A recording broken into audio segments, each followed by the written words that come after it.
خداوند یسوع مسیح کے نام میں آپ کو سلام۔ ہم تمثیلوں پر اپنی سیریز کو جاری رکھے ہوئے ہیں۔ ہم کھوئی ہوئی بھیڑ کو پا لینے سے متعلق تمثیل پر غور کریں گے۔ لوکا 15 باب دیکھیں۔ ہم 15ویں باب میں پہلے حصے سے شروع کر رہے ہیں جو پہلی آیت سے 7ویں آیت تک جاری ہے۔ لکھا ہے، سب محصول لینے والے اور گنہگار اس کے پاس آتے تھے تاکہ اس کی باتیں سنیں، اور فریسی اور فقیہ بڑبڑا کر کہنے لگے کہ یہ آدمی گنہگاروں سے ملتا اور ان کے ساتھ کھانا کھاتا ہے۔ اس نے ان سے یہ تمثیل کہی کہ تم میں کون ایسا آدمی ہے جس کے پاس 100 بھیڑیں ہوں اور ان میں سے ایک کھو جائے تو 99 کو بیابان میں چھوڑ کر اس کھوئی ہوئی کو جب تک مل نہ جائے ڈھونڈتا نہ رہے۔ پھر جب مل جاتی ہے تو وہ خوش ہو کر اسے کندھے پر اٹھا لیتا ہے اور گھر پہنچ کر دوستوں اور پڑوسیوں کو بلاتا اور کہتا ہے، میرے ساتھ خوشی کرو کیونکہ میری کھوئی ہوئی بھیڑ مل گئی۔ میں تم سے کہتا ہوں کہ اسی طرح 99 راست بازوں کی نسبت جو توبہ کی حاجت نہیں رکھتے، ایک توبہ کرنے والے گنہگار کے باعث آسمان پر زیادہ خوشی ہوگی۔ ہمارا خدا واحد سچا زندہ خدا، وہ خدا جو نہ صرف ابراہیم، اسحاق اور یعقوب کا باپ ہے بلکہ ہمارے خداوند یسوع مسیح کا خدا اور باپ، کلام مقدس کا خدا، برحق خدا ہے۔ وہ سارے آسمان کے ساتھ مل کر ایسے بڑے موقع پر خوشی مناتا ہے جو اس دوسری طرف گناہ سے مغلوب دنیا میں پیش آتا ہے، اور وہ ہے ایک کھوئے ہوئے گنہگار شخص کی نجات۔ وہ مکاشفہ جس کے بارے میں ہم 7ویں آیت میں پڑھتے ہیں، اصل میں اس سارے باب کا خیال ہے۔ یہ کھوئے ہوئے کی بحالی کے لیے آسمانی شادمانی کے بارے میں ہے۔ 10ویں آیت میں دوسری تمثیل کے آخر میں لکھا ہے، میں تم سے کہتا ہوں کہ اسی طرح ایک توبہ کرنے والے گنہگار کے باعث خدا کے فرشتوں کے سامنے خوشی ہوتی ہے۔ پھر 32ویں آیت میں تیسری تمثیل کے آخر میں یہ لکھا ہے، لیکن خوشی منانا اور شادمان ہونا مناسب تھا کیونکہ تیرا یہ بھائی مردہ تھا، اب زندہ ہوا، کھویا ہوا تھا، اب ملا ہے۔ کردار بدلتے ہیں۔ ایک چرواہا کھوئی ہوئی بھیڑ ڈھونڈ لیتا ہے، ایک عورت کھویا ہوا سکہ یعنی درہم ڈھونڈ لیتی ہے، اور ایک باپ ایک کھوئے ہوئے بیٹے کو پھر پا لیتا ہے، لیکن تصور نہیں بدلتا اور بنیادی نقطہ قائم رہتا ہے۔ بنیادی بات بحال ہوتے ہوئے گنہگاروں کے لیے آسمان کی شادمانی ہے۔ یہ ہے وہ بات جو خدا کی حضوری میں جشن کا آغاز کرتی ہے۔ تو پھر یہ کہہ سکتے ہیں کہ کوئی بھی شخص جو کھوئے ہوئے گنہگاروں کے ڈھونڈے جانے پر، خدا کے پاس لائے جانے پر خوشی نہیں مناتا، اس کا خدا کے ساتھ یکسر کوئی تعلق نہیں۔ اور عین یہی وہ معاملہ ہے جو اسرائیل کے مغرور اور خود سے راست باز مذہبی رہنماؤں کو درپیش ہے، جن کی شناخت یہاں فریسیوں اور فقیہوں کے طور پر کی گئی ہے۔ فقیہ ماہرین شریعت ہوتے ہوئے بنیادی طور پر وہ علماء تھے جو وہ تمام معلومات فراہم کرتے تھے جو کہ فریسی طرز عمل کو قائم رکھنے کے لیے ضروری ہوتی تھیں۔ جو بات اس باب کی شروعات کرتی ہے وہ یسوع کے محصول لینے والوں اور گنہگاروں کو قبول کرنے پر فقیہوں اور فریسیوں کا غصہ کرنا ہے، اور نہ صرف ان سے ملنا بلکہ ان کے ساتھ مل کر کھانا کھانا ہے۔ یہ ان کے نزدیک خفگی کی بات تھی۔ وہ ایسے نچلے لوگوں سے علیحدہ ہونے میں خود پر فخر کرتے تھے، اور اسی لیے وہ مسیح کے دل سے بالکل لا تعلق تھے، خدا کے دل سے یکسر لا تعلق۔ وہ کھوئے ہوں کے ڈھونڈے جانے پر آسمان کی خوشی کے بارے میں بالکل کچھ نہیں جانتے۔ آپ کو یاد ہوگا کہ عبرانیوں کے مصنف کے مطابق یسوع اس خوشی کی خاطر صلیب پر گیا جو اس کے سامنے تھی۔ اس نے دکھوں اور موت اور اپنے باپ سے جدائی محسوس کرنے اور ان سب لوگوں کے جو اس پر ایمان لائیں گے گناہوں پر الہی غضب کے سارے بھار کی انتہائی بڑی قیمت ادا کی، اور اس نے یہ اس خوشی کی خاطر کیا جو کھوئے ہوئے گنہگاروں کے واپس آنے میں ظاہر ہوگی۔ خدا فطرتاً ایک نجات دہندہ ہے، اور یہ بات اسے انسانوں کے ان تمام تر دیوتاؤں اور بری ارواح سے جنہیں آج تک دنیا نے گھڑا ہے الگ کرتی ہے۔ وہ اپنی فطرت میں ترس سے بھرپور، نرم دل، مہربان، صابر، برداشت کرنے والا، رحیم، پر فضل، پر محبت اور معاف کرنے والا ہے۔ وہ فطرتاً ایک منجی ہے اور کسی طور سے باز نہیں رہنا چاہتا۔ یہ خدا اور اس کے کردار کا حقیقی اظہار ہے۔ آپ کو یاد ہوگا کہ یہ خدا ہی ہے جو کہ اس وقت جب ایک گنہگار خدا کے پاس واپس آ جاتا ہے تو خوشی مناتا ہے، اور اس کے ارد گرد سارے فرشتگان اس کی خوشی میں شامل ہو جاتے ہیں اور جلال میں موجود تمام مقدسین اس خوشی میں شریک ہوتے ہیں۔ آپ اس بات کا سوال نہیں اٹھا سکتے کہ خدا ایک نجات دہندہ ہے، کیونکہ اس کے بیٹے کی پیدائش میں بھی جب اس کا بیٹا دنیا میں آیا تو اس کے والدین کو بتایا گیا کہ لکھا ہے تو اس کا نام یسوع رکھنا، کیونکہ وہی اپنے لوگوں کو ان کے گناہوں سے نجات دے گا۔ اور اسی طرح یسوع پرانے عہد نامے کے عبرانی نام یہوہ نجات دیتا ہے کا نئے عہد نامے میں مساوی نام ہے۔ اور ان سب شاندار آیات سے جو یوحنا کے 3 باب کی 16ویں آیت میں اور اگلی آیات میں ہیں، ہم واقفیت رکھتے ہیں، جہاں لکھا ہے کیونکہ خدا نے دنیا سے ایسی محبت رکھی کہ اس نے اپنا اکلوتا بیٹا بخش دیا تاکہ جو کوئی اس پر ایمان لائے ہلاک نہ ہو بلکہ ہمیشہ کی زندگی پائے۔ کیونکہ خدا نے بیٹے کو دنیا میں اس لیے نہیں بھیجا کہ دنیا پر سزا کا حکم کرے، بلکہ اس لیے کہ دنیا اس کے وسیلے سے نجات پائے۔ خدا کوئی باز رہنے والا منجی نہیں ہے، خدا ایک نرم دل نجات دہندہ ہے۔ وہ کھوئے ہوں کے لیے روتا ہے، وہ پرانے عہد نامے کے نبیوں کی آنکھوں کے وسیلے سے آنسو بہاتا ہے، وہ اپنے ہی بیٹے کی آنکھوں کے ذریعے آنسو بہاتا ہے۔ اسے شریر شخص کی موت سے کوئی خوشی حاصل نہیں ہوتی، بلکہ وہ گنہگاروں کی نجات میں خوش ضرور ہوتا ہے۔ یہ ہے آسمان کی خوشی۔ ہمارے لیے آسمان کی خوشی کو سمجھنا ضروری ہے، یہ ہماری خوشی ہونی چاہیے۔ سو یسوع ان جھوٹے رہنماؤں پر گنہگار لوگوں کے لیے یکسر بے رخی کا الزام لگا رہا ہے، جو اس کے پاس آ رہے تھے، جن سے انہوں نے اپنے آپ کو علیحدہ کر لیا تھا تاکہ ان کے بقول ناپاک لوگوں سے آلودہ نہ ہو جائیں۔ ہمارے خداوند نے انہیں اپنے گرد جمع کر لیا کیونکہ وہ یہاں ایک بحالی کے منصوبے کی خاطر موجود تھا تاکہ خدا کو خوشی دے سکے۔ وہ جو پہلی تمثیل سناتا ہے وہ سادہ سی ہے اور ایک چرواہے کی بابت ہے جو ایک بھیڑ کھو دیتا ہے اور اسے پا لیتا ہے اور اسے گھر لے آتا ہے اور جشن مناتا ہے۔ یہ جتنی سادہ ہے اتنی ہی گہری ہے۔ یہ تمثیل اور ساتھ ساتھ دوسری تماثیل اصل میں 4 سادہ سی نوعیتوں میں بٹ جاتی ہیں۔ اس میں ایک کہانی ہے اور اس میں ایک اخلاقیاتی پہلو ہے۔ ہر کوئی کہانی اور اخلاقی پہلو کو سمجھ لیتا ہے، لیکن پھر اس میں ایک الہیاتی علم بلکہ مسیح کے بارے میں تعلیمی نقطے کا اطلاق موجود ہے۔ وہ کہانی جانتے ہیں، وہ اسے سمجھتے ہیں، یہ ان کے نزدیک جانی پہچانی بات ہے۔ وہ اخلاقی سوال کو سمجھتے ہیں، لیکن انہیں جس بات کو سمجھنے کی ضرورت ہے وہ الہیاتی اور مسیح کی بابت تعلیمی مفہوم ہے۔ جیسا کہ ہم نے پچھلی بار دیکھا، فقی اور فریسی گنہگاروں کے ساتھ کوئی سروکار نہیں رکھنا چاہتے تھے، یسوع کو ان کے ساتھ مکمل سروکار تھا۔ ان دونوں تمثیلوں نے فریسیوں کو معاملے میں کھینچ لیا۔ یسوع مسیح پہلی 2 تمثیلوں کے سوالات پوچھنے کے ذریعے سے انہیں بات میں شامل کر لیتا ہے۔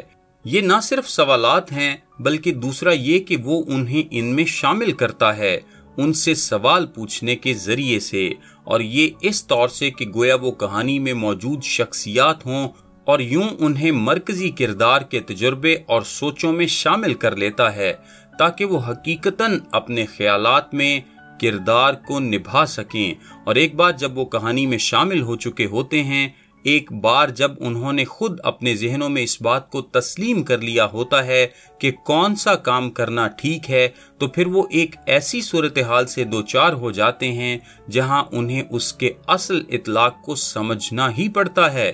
جیسا کہ ہم نے پہلی اور دوسری آیت میں دیکھا کہ وہ یسوع پر بڑبڑا رہے تھے اور شکایت کر رہے تھے اور تنقید کر رہے تھے کہ وہ کس طرح کے لوگوں سے ملتا جلتا ہے اور کس طرح کے لوگوں کے ساتھ وقت گزارتا ہے۔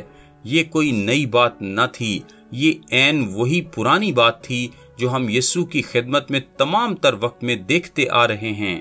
یعنی اس طرح کی تنقید گنہگار یسوع کے پاس اس لیے آتے ہیں کیونکہ وہ گنہگاروں کو ڈھونڈنے اور نجات دینے آیا ہے۔ وہ آتے ہیں، وہ انہیں قبول کرتا، وہ انہیں گلے سے لگا لیتا، وہ ان سے پیار کرتا، وہ انہیں معاف کرتا ہے۔ اس نے انہیں ابدی زندگی دی، اور ان باتوں نے مذہبی رہنماؤں کو कहर आलूदा कर दिया। वो पहली तमसील में बड़ी सफाई से बेनकाब हो जाते हैं। इस खाके में 4 मुख्तसर नुकात ये हैं: खोए हुए, ढूंढे गए, पाए गए, जश्न में शामिल हुए। हमने पिछली बार इस बात से शुरू किया था, मैं आपको वापस वहीं ले जाता हूँ। तीसरी आयत में लिखा है, उसने उनसे ये तमसील कही कि तुम में कौन ऐसा आदमी है जिसके पास 100 भेड़ें हों और उनमें से एक खो जाए। अब ये बात खोई हुई भेड़ के मामले को सामने लाती है। अब ये बात एक चरवाहे के बारे में है। चरवाहा लफ्ज यहाँ नहीं है, लेकिन ये बड़े वाज़े तौर पर एक चरवाहे के बारे में बात की गई है। आपको याद होगा कि चरवाहे हकीर तरीन लोग हुआ करते थे। तमाम तर जायज पेशावरों में वो सबसे निचले थे। यही वो बात थी जिसने मसीह के आने का ऐलान करने के लिए मजहबी अशराफिया की बजाय चरवाहों पर फरिश्तों के ज़हूर को इस कदर हैरानकुन बना दिया था। यीशु हमेशा वही करता रहा जो वो फरोतन लोगों के लिए चाहता था, क्योंकि खुदा फरोतनों को तौफीक बख्शता है। वो हमेशा इसराइल के झूठे रहनुमाओं के खुद साख्ता रास्तबाजी के फख्र पर ज़रब लगा रहा था। चुनाचे जो बात वो उनसे कहता है वो बहुत दिलचस्प है। लिखा है, तुम में कौन ऐसा आदमी है जिसके पास 100 भेड़ें हों और उनमें से एक खो जाए। ये उनकी दिल आजारी की बात है, क्योंकि वो उनसे यूं हम कलाम है गोया वो कहानी में मौजूद चरवाहे हों। तुम में से कौन, ये बात अज खुद दिल आजारी की बात थी, क्योंकि फिर उन्हें अपने आप को चरवाहों के तौर पर सोचना पड़ता। वो अपने बदनों पर किसी तरह की नापाकी नहीं चाहते थे, लिहाजा वो इस किस्म के लोगों से दूर रहा करते थे। लेकिन वो तो जैसा कि मैंने पिछली बार बताया, अपनी सोचों में भी कोई आलूदगी पसंद नहीं करते थे, और उन्हें चरवाहों के किरदार में लाने का ऐन ख्याल ही उनके लिए इंतहाई नफरत अंगेज था। कोई भी शरीयत का पासदार यहूदी, कोई मुअज़्ज़ज़ यहूदी, कोई यहूदी जो फरीसी या फकीह होता, कभी भी एक चरवाहा न बनता। ना ही कोई फरीसी या फकीह कभी फर्जी तौर पर यह तसव्वुर करता कि गोया वो कोई चरवाहा है। वो उनके ख्यालात की रूह से तहकीर आमेज और नापाक बात होती। यकीनन वो जानते थे कि पुराने अहदनामे में खुदा कई बार एक चरवाहे के तौर पर बयान किया गया है। ज़बूर 23 में लिखा है, खुदावंद मेरा चौपान है। यसाया की किताब के 40वें बाब की 11वीं आयत और हिजकियेल की किताब के 34वें बाब की 31वीं आयत देखें। कई ऐसे मौके हैं जहां खुदा एक चरवाहे के तौर पर देखा गया है। खुदा इसराइल को खुराक देने और पानी देने की खातिर एक महफूज जगह ले जाने के लिए रहनुमाई करता है। वो इस बात को समझते हैं। खुदा इसराइल के दुश्मनों से हिफाजत करता है। वो एक चरवाहे की तस्वीर ऐसे देखते जो खुदा की फितरत के बारे में किसी बात का इजहार करती है। मूसा भी अपने खुसर की खातिर कुछ देर के लिए एक चरवाहा बना जब वो मिदियान में था। अगरचे वो अब तक खुदा की ताजीम कर रहे थे और यहाँ एक ताल्लुक देख रहे थे, और अब तक मूसा को अपने अजीम रहनुमा को ताजीम दे रहे थे, तो भी वो असली चरवाहों को हकीर जानते थे। उन असली चरवाहों को जो भेड़ों के साथ रहा करते थे, जो कि तमाम जानवरों में सबसे गंदी हुआ करती हैं। अब यीशु उनसे ये सवाल पूछता है कि तुम में से ऐसा आदमी कौन है। फर्ज कर लें कि आप चरवाहे हैं और आपके पास 100 भेड़ें हैं जो आपकी जिम्मेदारी में हैं, और आप उनमें से एक खो बैठते हैं। कौन आदमी 99 को खुली चिरागाह में छोड़कर उस एक के पीछे नहीं जाता जो खो गई है, जब तक कि वो उसे ढूंढ ना ले। कोई भी शख्स ये नहीं कहेगा कि खैर है, हमारे पास 99 तो बची हुई हैं, ये कोई बड़ा मसला नहीं है। हर कोई जानता था कि एक चरवाहे की क्या जिम्मेदारी होती है। हर एक को इसका इल्म था। रात के वक्त भेड़ें गांवों के एक भेड़ खाने में होती, लेकिन दिन के वक्त वो सुबह खुली चरागाहों में चले जाते और वो चरती रहती, और वो उन्हें रात के वक्त वापस ले आते। लेकिन जब आप किसी एक को खुले मैदान में खो देते हैं तो आपसे फौरी जिम्मेदारी का तकाजा किया जाता है। ऐसा नहीं कि आप वापस चले जाएं और अगले रोज वापस आएं। आप भेड़ को ढूंढने के लिए जाते हैं और आप बाकी भेड़ों को दूसरे चरवाहों के पास चरागाह में छोड़ जाते हैं। आप में से कौन ऐसा आदमी है जो इससे बिल्कुल मुख्तलिफ काम करेगा? मेरा मतलब यह है कि वो सवाल का जवाब जानता है और वो सब सवाल का जवाब जानते हैं। लाजिम है कि वो जाए, ये लाजिम है, ये उसका फर्ज है, ये उसकी जिम्मेदारी है, और वो चला जाता है। और चौथी आयत के आखिर में लिखा है, जब तक मिल ना जाए आप उसे जिंदा वापस लाते हैं, आप उसे मुर्दा वापस लाते हैं, या फिर आप शिकारी जानवर के मुंह से उसका कोई टुकड़ा वापस लाते हैं। ये बात हमें चौथी आयत में खोए हुए से ढूंढे जाने तक ले आती है। वो उसके पीछे जाता है। हर कोई ये कहेगा कि बिलाशुबा वो उसके पीछे जाता है। आप जाते हैं और उस खोई हुई भेड़ को ढूंढ लेते हैं। खोई हुई भेड़ चरवाहे की तवज्जो हासिल कर लेती है। खोई हुई भेड़ दरअसल इंतहाई खतरे में होती है। भेड़ें बहुत नासमझ होती हैं, वो अपना दिफा नहीं कर सकती। क्या आप जानते हैं कि एक भेड़ खुद को बचाने का कोई गुर नहीं रखती? कोई भी नहीं, बिल्कुल नहीं। अगर वो अपने एक पहलू पर गिर जाएं तो वो खुद से खड़ी भी नहीं हो सकती।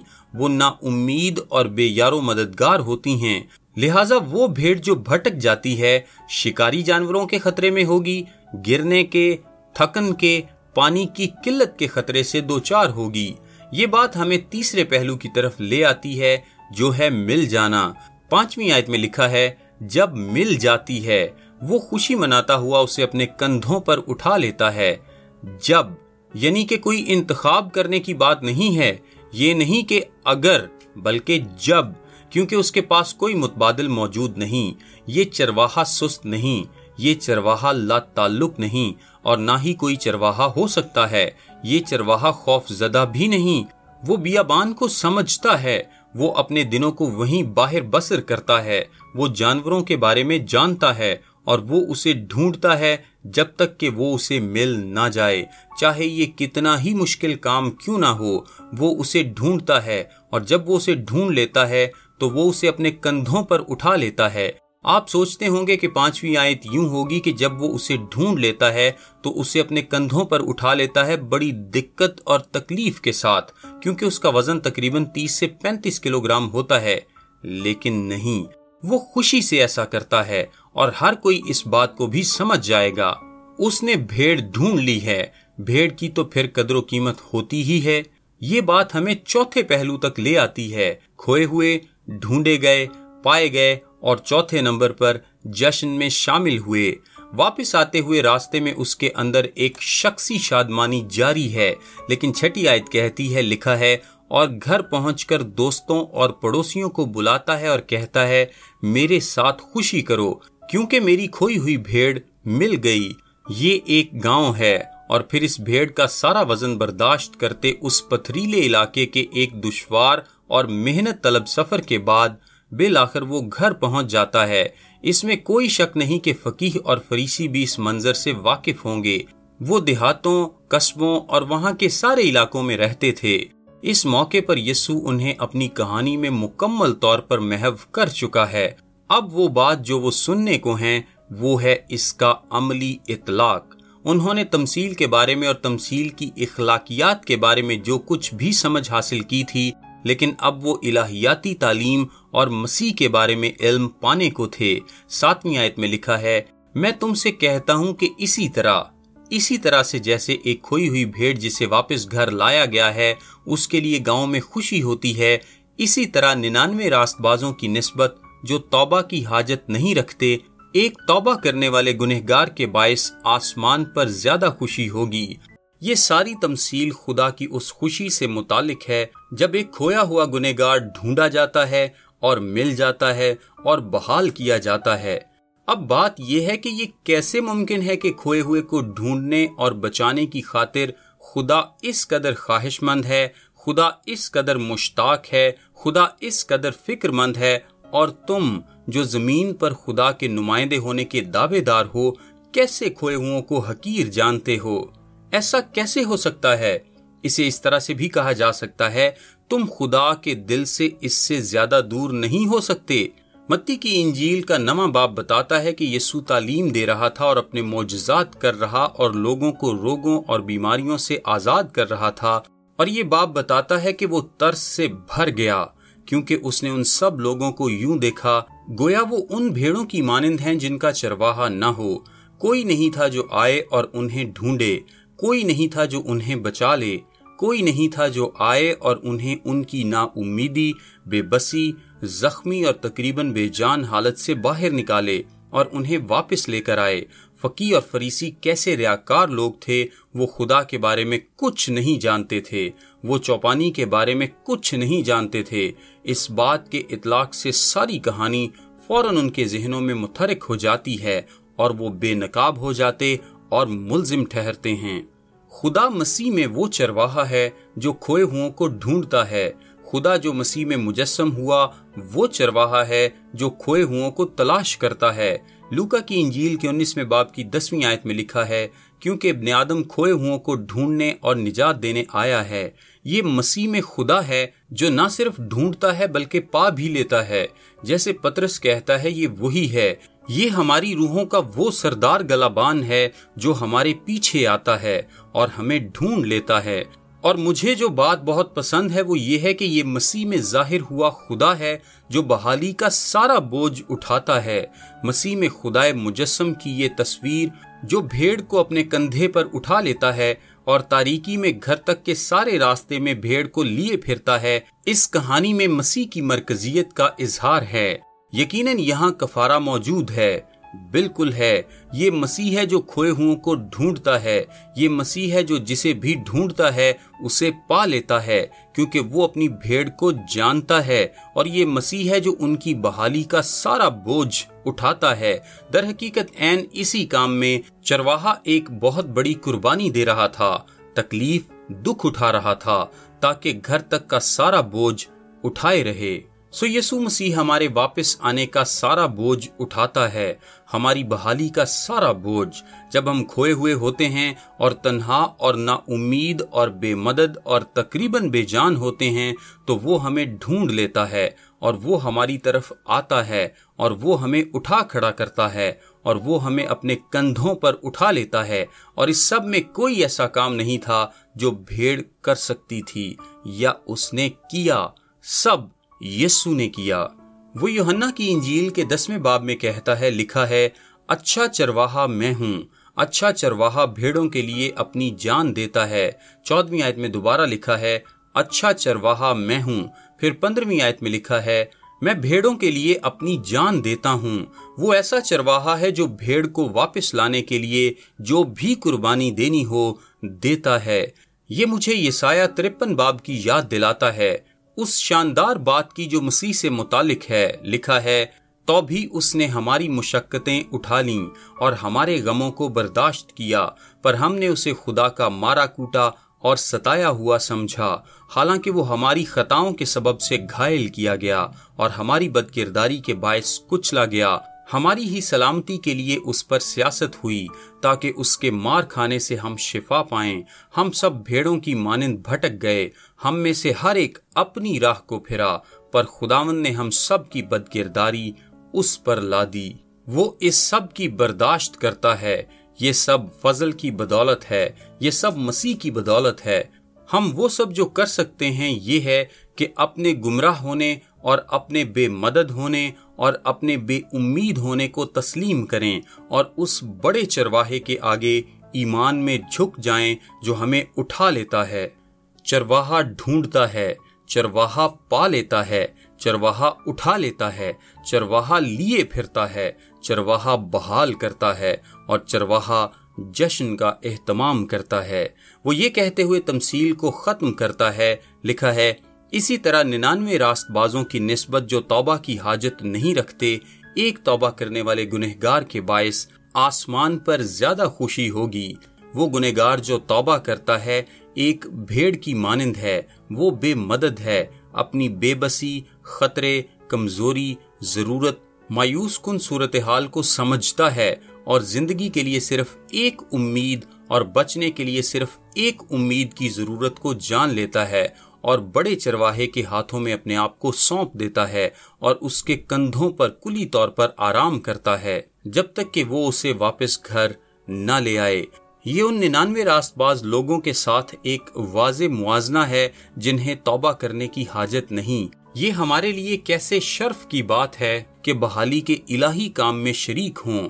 फरीसियों और फकीहों को खुदा के मकासद से कोई सरोकार नहीं था, खुदा के काम से कोई वास्ता नहीं था। وہ اس سوچ کے بہلاوے میں تھے کہ انہیں کسی توبہ کی ضرورت نہیں۔ یہ وہ 99 ہیں جو خود ساختہ راست باز ہیں، خود ساختہ ضابطہ پرست لوگ جو خدا کے بارے میں کچھ بھی نہیں جانتے۔ یہ وہ ہیں جو لوکا کی انجیل کے 18ویں باب کے مطابق فریسی کے ہمراہ کہہ رہے ہیں کہ میں تیرا شکر کرتا ہوں کہ میں ان ناپاک نچلے لوگوں کی مانند نہیں۔ دوسری طرف وہ لوگ ہیں جو کہ کھوئے ہوئے ہیں اور وہ جانتے ہیں کہ وہ کھوئے ہوئے ہیں، وہ مایوس ہیں، انہیں گھر لے جایا جاتا ہے، اور پھر ایک حیرت انگیز بات ہوتی ہے، وہ ایسے ذرائع اور آلہ جات اور وسائل بن جاتے ہیں جن کے ذریعے بڑا چرواہا دیگر کھوئی ہوئی بھیڑوں کو بچانے کا کام جاری رکھتا ہے۔ یہ ہمارا بڑا بلاوا ہے اور یہ آسمان کی عظیم شادمانی ہے۔ میرا نام تابش قاضی ہے اور یہ پیغام آپ کو ڈیلی ورسز کی جانب سے پیش کیا گیا ہے۔